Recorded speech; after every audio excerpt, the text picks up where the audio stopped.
Jikalau anda ada perasaan berdebar-debar, kemungkinan ia adalah satu penyakit yang serius. Nama saya Dr. Benny dan saya adalah doktor kardiologis.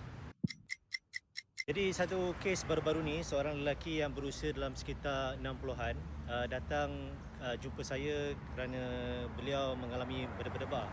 Bila kita periksa ECG dan kita periksa echo, kita dapati bahawa beliau mempunyai satu keadaan atau kondisi yang kita namakan atrial fibrillasi atau atrial fibrillation, di mana jantung beliau yang sepatutnya berdegup dengan secara sekata tetapi kini dah bertukar menjadi tidak sekata.